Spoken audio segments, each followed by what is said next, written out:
Hello everyone, mayam bukhurum jari ngasi aina puduna laklibasi aigi imana takpiba jamna chamna hangamga mukangaga kabachaga thongba adugi blog ni asida aina habliba potki machan sing asitu yamna hapchaba date mukanga asi 350 gram tadi 350 gram mukanga ni somda naina semduna thamjare hangam ni manasin uli hawai maru tomato ama ai hoji nga si khang si salaga smai tawna fry tawjari muka nga si fry tawraga onthokpa matam asi phatlo onthokpa duwa ko tahak ngaurabe matungda ngahak leiraga ma onthokpada fajana sum onthokpa ja smai tawna fajana leiri aigi nga si marum khara thubana aina duna metre makhaba suwani aduna nga si muka nga si piabusu jamna chawusu mataba medium size kini nga si kuno marum thare aduna ai mabuk petre asumai tawdana ai nga ngawba si loisenjari loisenjawga ai masiga sijanariba si methi khajiktak adugi tilau macha amakhatang thausu yamna hapchade hairap ngawrabadi matungda asida ai tomato si hapchadjari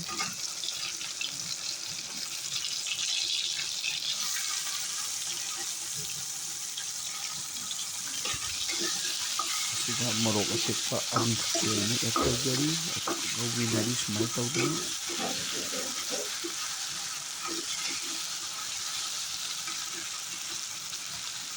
ai hojik asida masala ektawjarage khajik tawdana matungda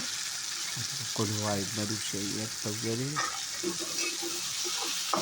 kolwai si isin ai hutinga thangabadi matungda tong haibadi isin haibadi polythene manungda bag khajikna leibadagu ko hairap isina tingni aina machu thum siga morok powder su khajiktam hapkasi ngamni add tawjaro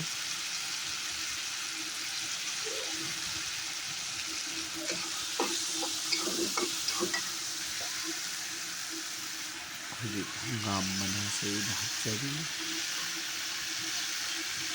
yamna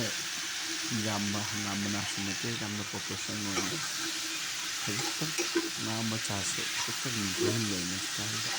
khajiktam nahi khajiktam khajiktam khajiktam thongba ibani style ni adu khajiktam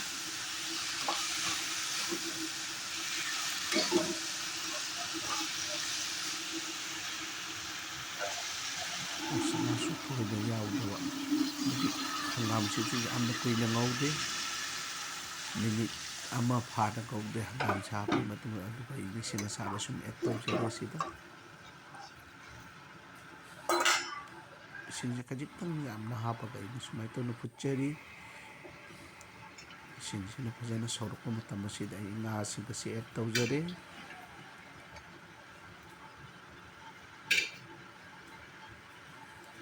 mayamna aigi channel asibu yengbibagi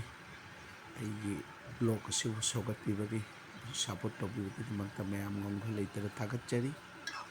Thanks all the viewers for viewing my channel, my hobby and my Chakhum, for your support, for your views.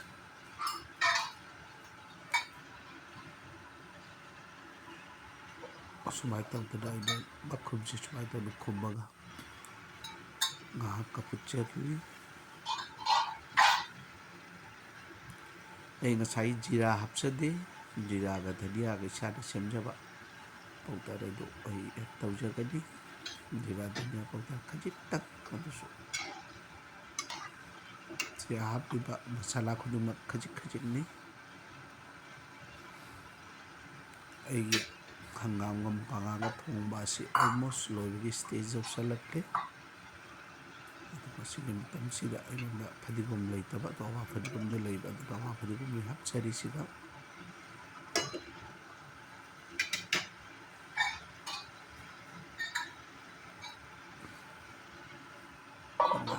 ꯈꯤꯇꯪ ꯀꯨꯞꯄꯒ ꯍꯥꯡꯗꯣꯛꯆꯔꯒꯅꯤ minute 1-2 ꯅꯠꯇ꯭ꯔꯒ just 2 minutes ꯑꯩꯒꯤ ꯍꯪꯒꯥꯝꯒ ꯉꯥ ꯃꯆꯥꯒ ꯃꯨꯀꯥꯉꯥꯒ ꯊꯣꯡꯕꯁꯤ ꯃꯄꯨꯡ ꯐꯥꯔꯦ ꯑꯩ ꯑꯁꯤ ꯁꯥꯔꯞ ꯇꯧꯖꯔꯒꯅꯤ ꯍꯥꯏꯕꯗꯤ ꯄꯥꯇ꯭ꯔ ꯑꯃꯁꯤꯗ ꯀꯣꯊꯣꯛꯆꯔꯒꯅꯤ ꯏꯃꯥꯅ ꯇꯥꯛꯄꯤꯕ ꯃꯑꯣꯡꯗ ꯊꯣꯡꯕ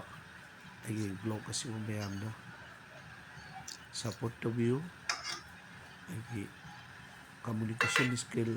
ꯋꯥꯠꯄꯒꯤꯗꯃꯛꯇ ꯃꯌꯥꯝ ꯑꯩꯕꯨ ꯉꯥꯛꯄꯤꯒꯅꯤ.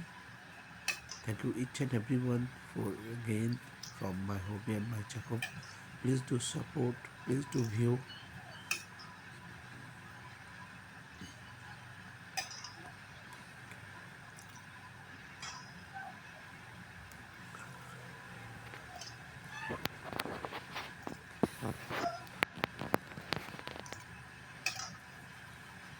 ꯃꯌꯥꯝꯕꯨ ꯊꯥꯒꯠꯆꯔꯤ ꯍꯥꯏꯅ ꯊꯦꯡꯛ ꯌꯨ.